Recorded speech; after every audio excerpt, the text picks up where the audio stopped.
ஆண்டவராகிய இயேசு கிறிஸ்துவினுடைய நேற்று நாமத்தில் உங்கள் அனைவருக்கும் அன்பின் வாழ்த்துக்களை நான் தெரிவிக்கிறேன். மீண்டுமாக இந்த 5 நாட்களில் இந்த 9வது நாள் தியானத்தில் நாம் கடந்து ஒருபடி கத்து நமக்கு கிருபை செய்தபடியினால் ஆண்டவரை நான் துதிக்கிறேன், சோதரிக்கிறேன். இந்த நாளுக்குரிய சிலுவை தியானமாக லூக்காவின் புத்தகம் 24ஆம் அதிகாரம் 20ஆம் வசனத்தை நான் உங்களுக்கு வாசிக்க விரும்புகிறேன். நம்முடைய பிரதான ஆசாரியரும் அதிகாரிகளும் அவரை மரண ஆக்கினைக்குட்படுத்தி சிலுவையில் அறைந்தார்கள். சிலுவையில் தியானத்தில் நாம் சிலுவையில் இயேசுவை அறைவதை குறித்து கடந்த ஒரு சில தினங்களாக வரிசையாக படித்துக் கொண்டிருக்கிறோம். சிலுவையில் இயேசுவை இன்றைக்கு இருக்கிற விசுவாசிகளும் மறுபடியும் அறைய முடியும் என்கின்ற ஒரு காரியம் நமக்கு கற்றுக் கொடுக்கப்பட்டது. சிலுவையில் இயேசுவை திரும்பவும் அறைகின்ற ஒரு சூழல் நமக்கு எப்பொழுதும் இருக்கிறது. அவரை திரும்பவும் சிலுவையில் அறைகிறவர்களாக பல நேரங்களில் நாம் காணப்படுகிறோம். சிலுவையில் அவரை அறைந்தார்கள் என்று வேதம் சொல்லுகிறது. சிலுவையிலே இயேசுவை அறைந்தார்கள். யாரெல்லாம் என்கிற ஒரு லிஸ்ட் இங்க கொடுக்கிறாரு. இவர் சொல்ற லிஸ்ட பாருங்க. நம்முடைய பிரதான ஆசாரியரும் அதிகாரிகளும் அவரை மரண ஆக்கினைக்குட்படுத்தி, இங்கே முக்கியமான இடத்தை பிரதான ஆசாரியர்களுக்கு கொடுக்கிறார். பிரதான ஆசாரியர்களும் அதிகாரிகளும். பிரதான ஆசாரியர் என்கிறவர்கள் ஆண்டவருக்கு என்று பணிவிடை செய்கிறவர்கள், ஆண்டவருக்கு என்று ஊழியம் செய்கிறவர்கள், ஆண்டவரோடு ஒன்றாக நடமாடுகிறவர்கள், ஆண்டவருடைய ஆவியை பெற்றவர்கள். இந்த பிரதான ஆசாரியர்களும் இதை செய்கிறார்கள். பிரதான ஆசாரியர்களும் இதை செய்தார்கள் என்று இந்த வேதவசனம் சொல்லுகிறது. அவரை மரண ஆக்கினைக்கு உட்படுத்தினார்கள் என்று வேதவசனம் சொல்லுகிறது. லூக்கா 24ஆம் அதிகாரத்துல, லூக்கா 24ஆம் அதிகாரம் 20ஆம் வசனத்துல இப்படி நாம் படிக்கிறோம்.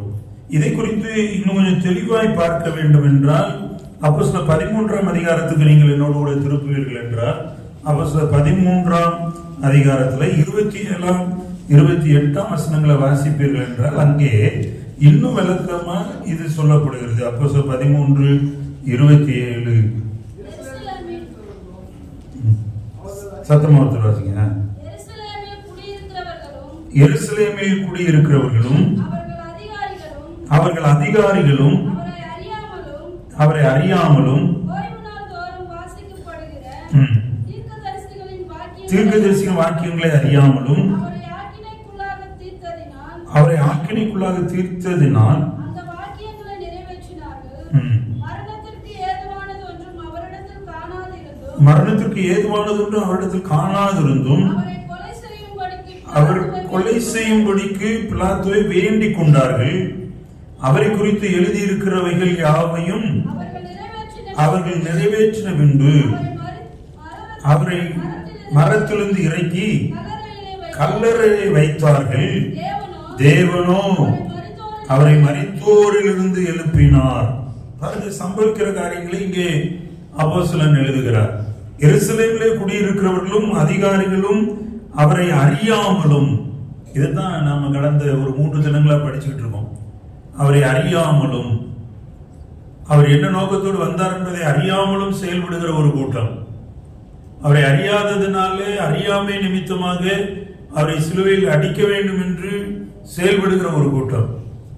ஆனால் இங்கே அப்போஸ்தலன் எழுதுகிற பொழுது தேவ வாக்கின்படி என்கிற ஒரு வார்த்தையை அங்கே சேர்க்கிறார்.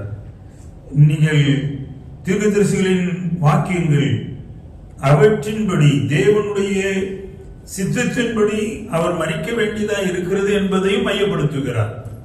ஆனால் அதற்கு பயன்படுத்தப்பட்டவர்கள் எப்பொழுதுமே அவருக்கு உதவியாய் இருக்க வேண்டியவர்கள் பிரதான ஆசாரியர்கள், தேவகுமாரன், யெகோவா தேவனை ஆராதிக்கிறவர்கள் தான் பிரதான ஆசாரியர்கள். இயேசு மேசியாவாக வந்திருக்கிறார். அவர் யெகோவா தேவனை வெளிப்படுத்துகிறார், தேவகுமாரன் என்று அழைக்கப்படுகிறார்.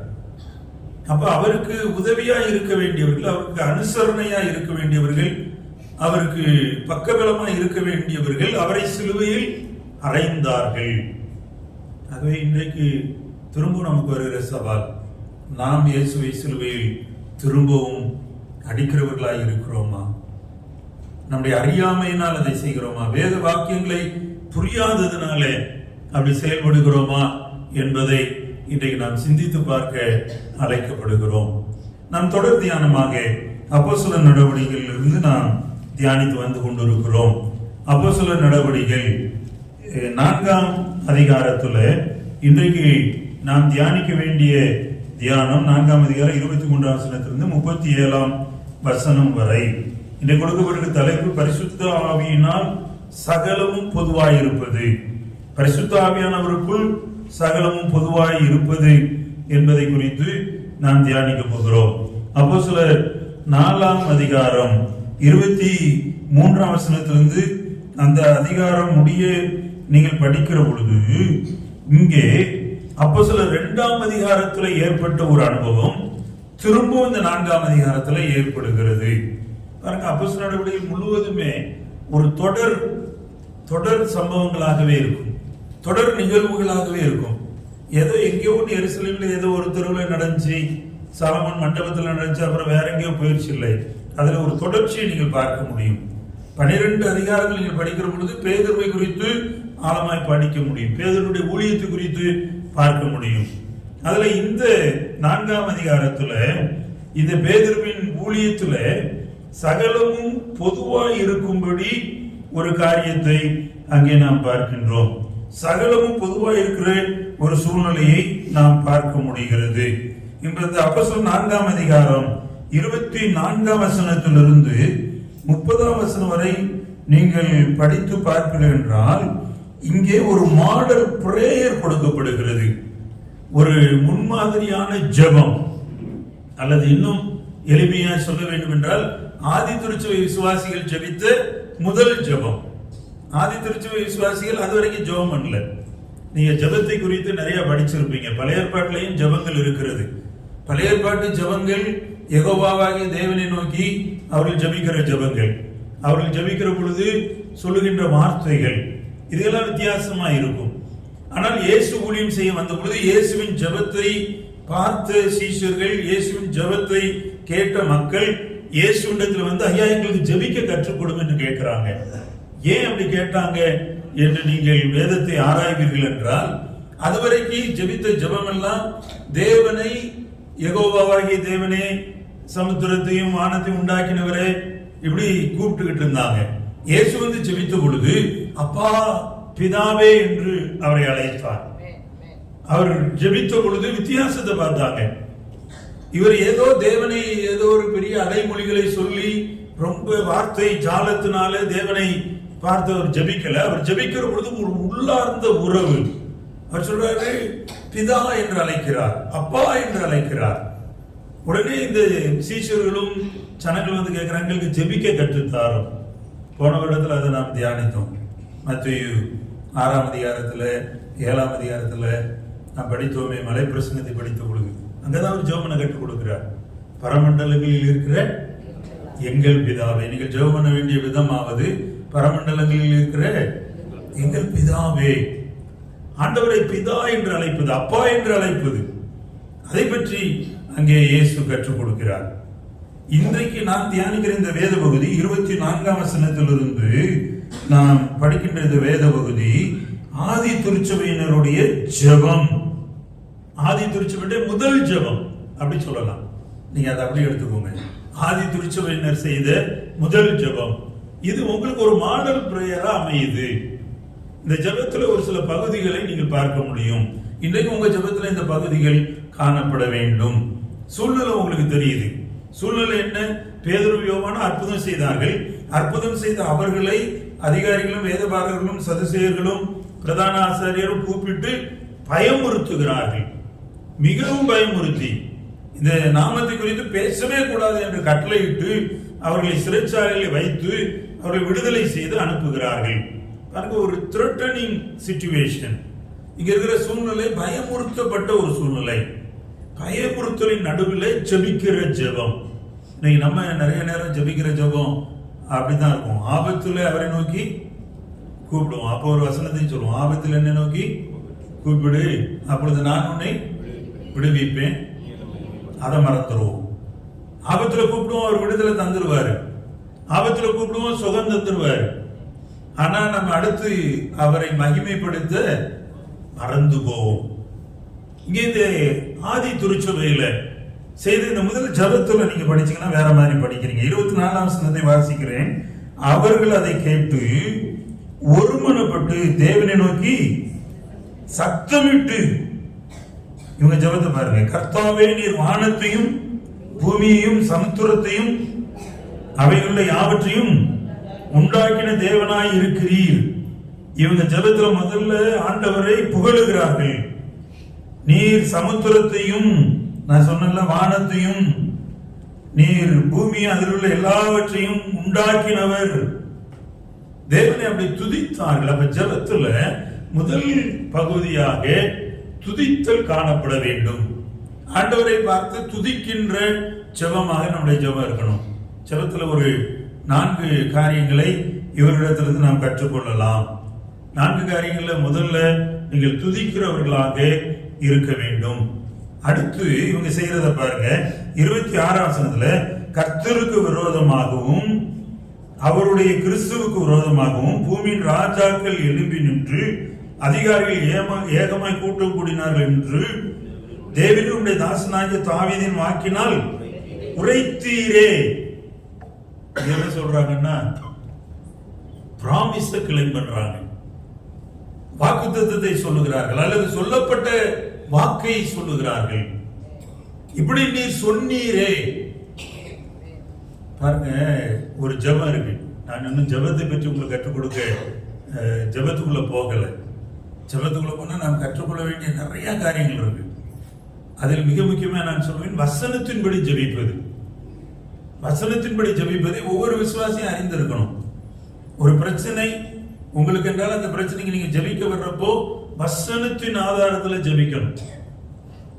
உங்களுக்கு புரியும்படி சொல்லுகிறேன். ஒருவேளை உங்களுக்கு வியாதி என்று நீங்கள் ஜெபிக்க வருகிறீர்கள் என்றால் அதுக்கு ஒரு வசன ஆதாரம் இருக்கணும்.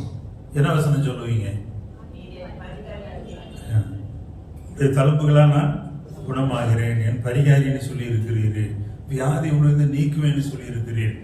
இந்த வாக்குத்தத்தங்களை உணர்ந்து அதை உரைத்து நீங்கள் ஜெபிக்க வேண்டும். இப்படி உரைத்தீரே, இப்படி சொன்னீரே.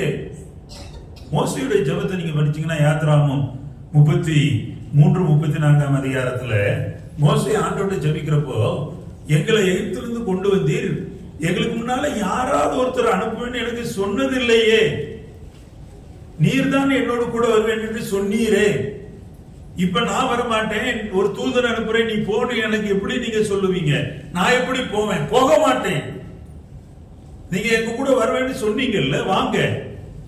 வாக்குத்தத்தங்களை சொல்லி உரிமை பாராட்டி ஜெபிக்கிற ஜெபம். இவங்க அப்படி சொல்றாங்க, தாவீதின் வாக்கினால் உரைத்தீரே என்று சொல்லுகிறார்கள். அப்ப நீங்க பைபிள் வசனங்களை வைத்து ஜெபிக்க ஆரம்பிக்க வேண்டும். பைபிள் வசனங்களை வச்சு ஜெபிக்கிற அனுபவம் வேணும். உங்களுக்கு கடன் பிரச்சனை வட்டிக்காரன் வந்து தொல்லை பண்ணிக்கிட்டு இருக்கான். அப்ப ஒரு வசனம் என்ன சொல்லி ஜெபம் பண்ணலாம்? நீ வட்டிக்கு வாங்காம இருப்பேன்னு சொன்னீங்களா ஆண்டவரே, நான் இப்படி வட்டி கட்டி கஷ்டப்பட்டுக்கிட்டு இருக்கேனே, சொல்லி பாருங்களேன், சொல்லி ஜெபம் பண்ணி பாருங்க.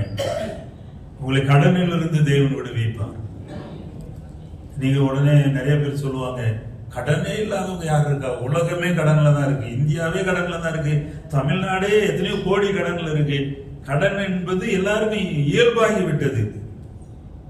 முதல்ல நம்ம ஒன்றை அறிய வேண்டும். கடனிலிருந்து வெளியே வர வேண்டும் என்றால் கடன் என்றால் என்ன என்பதை அறியணும். பைபிள் அதை கற்றுத்தருது. கடன் என்றால் என்ன? உங்க கடன்களை தேவன் நீக்குவார். அதுக்கு ஒரு வசனத்தை சொல்லி, வசனத்தை உரைத்தீரே, சொல்லி இருக்கிறீரே என்று நீங்க கிளைம் பண்ணி ஜெபிக்க வேண்டும். மூன்றாவது, இந்த ஜெபத்தில் நாம் பார்க்கின்ற காரியம் 27ஆம் 28ஆம் வசனத்தை வாசிங்க. அந்தபடி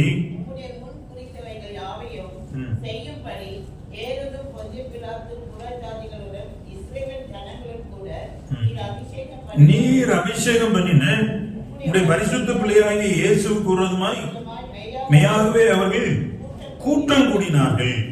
பாருங்க, இங்க பிரச்சனையை சொல்றாங்க, சிச்சுவேஷனை சொல்றாங்க.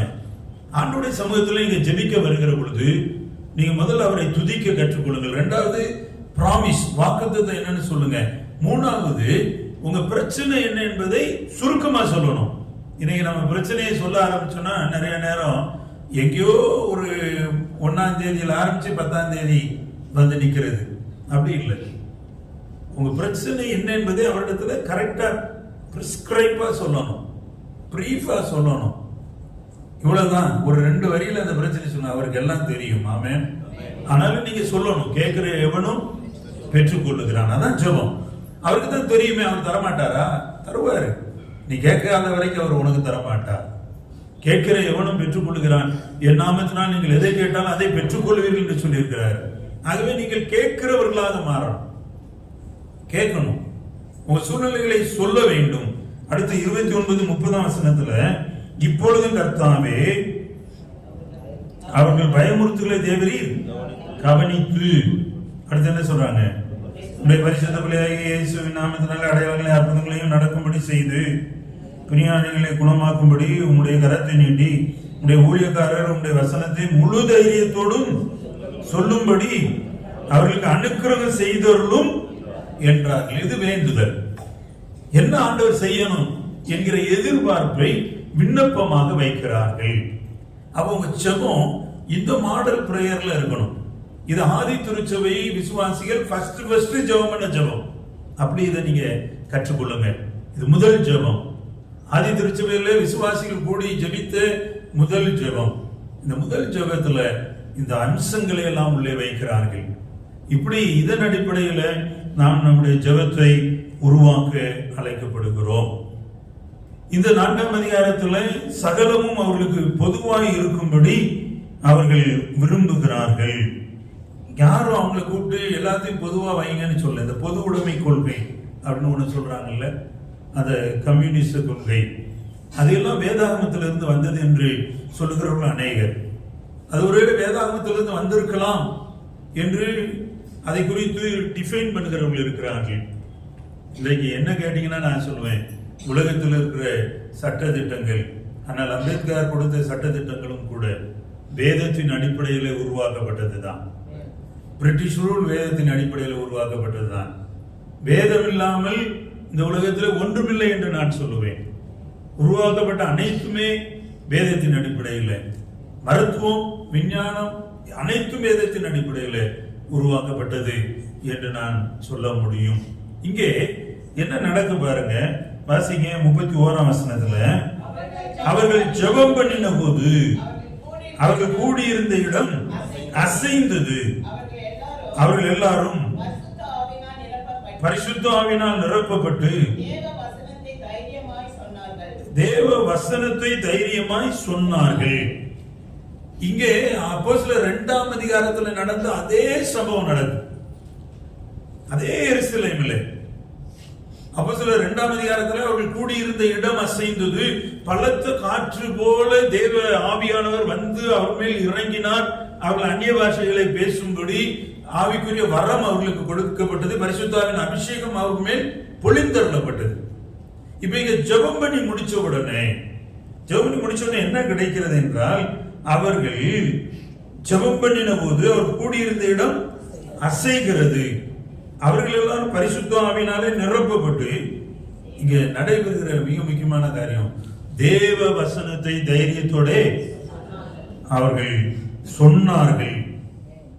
தேவ வசனத்தை தைரியமாய் சொன்னார்கள். பாருங்க, இந்த வசனத்துல ஜீவன் இருக்கிறது. ஆமென். இந்த வசனத்துல வெளிச்சம் இருக்கிறது. இந்த வசனத்துல நன்மை இருக்கிறது. இந்த வசனத்துல சுகம் இருக்கிறது. இந்த வசனத்துல ஆரோக்கியம் இருக்கிறது. இந்த வசனத்துல வாழ்வு இருக்கிறது. இந்த வசனம் இயேசுவை காண்பிக்கிறது. இந்த வசனம் உங்களை வழிநடத்தும் என்றால் நீங்கள் இயேசுவின் பிள்ளைகளாக அனுதினம் வழிநடத்தப்பட முடியும். பரிசுத்த ஆவியானவர் அனுதினம் உங்களை வழிநடத்த முடியும். டெய்லி பைபிளை வாசிக்கிற ஒரு பழக்கம் வரட்டும். எத்தனை பேர் டெய்லி பைபிளை வாசிக்கிறீங்க? பரிசுத்த ஆவியானவரால் நிரப்பப்பட்டு இருக்கீங்கன்னா அனுதினமும் வேதத்தை வாசிக்க வேண்டும். வேதத்துக்கு உங்களுக்கு தொடர்பே இல்லை, நீங்க வேதத்தையே வாசிக்கல, பரிசுத்த ஆவியானவரால் நீங்க நடத்தப்படுவது சந்தேகம், கேள்விக்குறியா இருக்கட்டும்.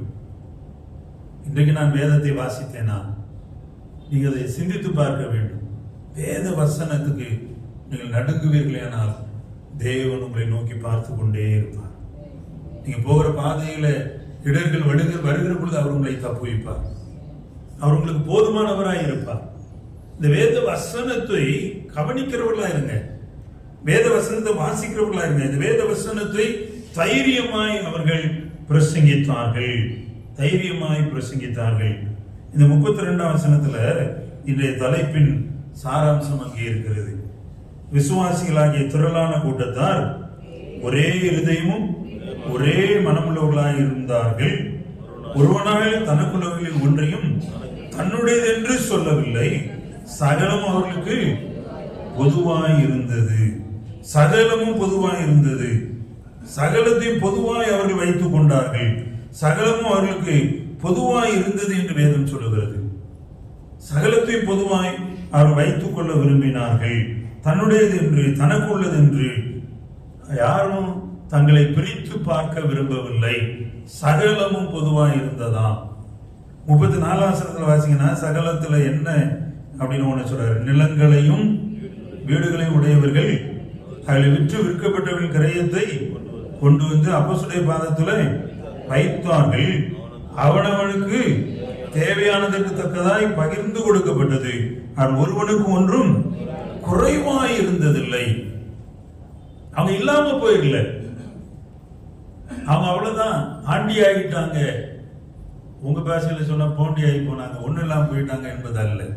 They had enough. அவங்களுக்கு போதுமானது இருந்தது. அந்த வசனம் சொல்லுது பாருங்க, அவர் ஒருவனுக்கு ஒன்றும் குறைவாய் இருக்கவில்லை. சகலத்தையும் பொதுவாய் வைத்த பொழுது அவர் ஒருவனுக்கு ஒன்றும் குறைவாய் இருக்கவில்லை. எல்லாம் போதுமானதாய் இருந்தது, எல்லாம் போதுமானதாய் இருந்தது. சகலத்தையும் பொதுவாய் வைக்கிற மனப்பான்மை அவர்களுக்குள்ளே வந்தது. சகலத்தையும் அவர்கள் பொதுவாய் வைக்க முற்பட்டார்கள். அதற்கு ஒரே இருதயம், ஒரே மனம், அதற்கு ஜெபம் அடிப்படையாக இருந்தது. என் அன்புக்குரியவர்களே, உங்க வாழ்க்கையில குறையில்லாம வாழ விரும்புறீங்களா? ஒரு குறை இல்லாம வாழ விரும்புறீங்களா? ஒன்றும் குறைபடவில்லை. அந்த வார்த்தையை நீங்க அண்டர்லைன் பண்ணி வச்சுக்கோங்க. அவர்கள் ஒருவனுக்கு ஒன்றும் குறைவாய் இருக்கவில்லை. அவர்கள் அப்போஸ்தலருடைய பாதங்களிலே கொண்டு வந்து வைத்தார்கள். இங்கே ஒரு மனிதன், யோசே என்கிற மனிதன் 36-37 தனக்கு உண்டாயிருந்த நிலத்தை விற்று அதன் கிரயத்தை கொண்டு வந்து அப்போஸ்தலருடைய பாதத்திலே வைத்தான். ஒரு இண்டிவிஜுவலை பற்றி ஆரம்பிக்கிறாங்க. அவங்க எல்லாத்தையும் விற்ற பொழுதும் அவர்கள் ஒன்றும் குறைவாய் இருக்கவில்லை. ஆண்டவருக்காக நீங்கள் எதையெல்லாம் இழக்கிறீர்களோ அதில் நீங்கள் குறைவுபடுவதில்லை. கிறிஸ்துவுக்காய் இழந்தவர்கள் ஒருபோதும் தரித்திரரானதில்லை. ராஜ்ய மேன்மைக்காய் நஷ்டமடைந்தோ கஷ்டப்பட்டதில்லை. ஆமென். ஆண்டவருக்காக நீங்கள் கொடுக்கிறதுல, ஆண்டவருக்கு இன்று ஊழியம் செய்கிறதுல நீங்கள் குறைவின்றி வாழ முடியும், குறைவின்றி வாழ முடியும். ஒருவனுக்கும் ஒன்றும் குறைவாய் இருக்கவில்லை. இந்த நாள் ஆண்டவருக்கு உங்களுக்கு அப்படிப்பட்ட ஒரு ஆசீர்வாதத்தை தருவார். நீங்கள் ஒன்றும் குறைவில்லாமல் வாழ உதவி செய்வார். ஆமென். அல்லேலூயா. நீங்க இயேசுவின் பிள்ளைகளாய் வாழ உதவி செய்வார். பரிசுத்த ஆவியானவருடைய பலத்தோடு வாழ ஆண்டவர் உதவி செய்வார். பரிசுத்த ஆவிக்குள்ளாக அவர்கள் ஜெபித்த பொழுது இடம் அசைந்தது. இடம் மட்டும் அசையல, அவங்க உள்ளங்களும் அசைந்தது. தனக்கு என்று சம்பாதித்து வைத்திருந்தவைகளை, தனக்கு போதுமானதை வைத்துக் கொண்டு மீதமானதை ஊழியத்திற்கு என்று கொடுத்தார்கள். சகலமும் பொதுவாய் வைக்கப்பட்டது. சகலம் பொதுவாய் கொடுக்கப்பட்ட பொழுது ஒருவனுக்கும் ஒன்றும் குறைவில்லை. எல்லாருக்கும் போதுமானது இருந்தது. தேவன் அப்படிப்பட்ட ஆசீர்வாதத்தை இந்த நாளில் நமக்கு தர விரும்புகிறார். எத்தனை பேர் அதை பெற்றுக்கொள்ள விரும்புகிறோம்? அப்படியே கண்களை மூடி, சுவாமி, அன்றைக்கு ஆதி அப்போஸ்தலர் வந்து ஜெபித்த பொழுது அவர்களுக்கு ஒன்றும் குறைவாய் இருக்கவில்லை. சகலமும் பொதுவாய் இருந்தது. ஒருவனுக்கு ஒன்றும் குறைவாய் இருக்கவில்லை என்பதை எங்களுக்கு இந்த கால வேளையில சொல்லியிருக்கீங்க. எங்களை நாங்கள் உற்று பார்க்கிற பொழுது நிறைய குறைவுல, தாட்சியில் இருக்கிறோம். அதை விட்டு நாங்கள் வெளியே வருவதற்கு சுபமும் ஒரு மனமும் ஒரே சிந்தை, உண்மை விசுவாசிக்கிற விசுவாச வாழ்க்கை, உடைய பிள்ளைகளாய் வாழ்கிற வாழ்க்கை எங்களுக்கு தேவை என்பதை கர்த்தர் எங்களுக்கு கற்றுத் தருகிறதற்காக நன்றி செலுத்துகிறோம். இதில் நாங்கள் நிலைத்திருக்க எங்களுக்கு உதவி செய்யும். இந்த வார்த்தைகளை கேட்கின்ற உடைய பிள்ளைகள் பலனடைவார்களாக. பரிசுத்த ஆவியானவர் இந்த நாளில் உடைய பிள்ளைகளை ஒரு குறைவுமின்றி வழி நடத்துவீராக. சகலமும் உடைய பிள்ளைகளுக்கு போதுமானதற்கு அதிகமானதாய் இருக்கட்டும். உடைய பிள்ளைகளுடைய வசனத்தின்படி செபிக்க அவர்கள் கிருபை தாரும். உம்மை மகிமைப்படுத்தி உடைய வாக்குத்தத்தங்களை சொல்லி தங்களுடைய சூழ்நிலைகளை உமக்கு விலக்கி உம்மை நோக்கி விண்ணப்பம் பண்ணுகிறதுல உறுதியாய் இந்த பிள்ளைகள் இருக்க கிருபை தாரும். அவனமாய் இந்த பிள்ளைகளை ஆசீர்வதி. இயேசுவின் நல்ல நாமத்தில் ஜெபிக்கிறோம் பிதாவே. ஆமென்.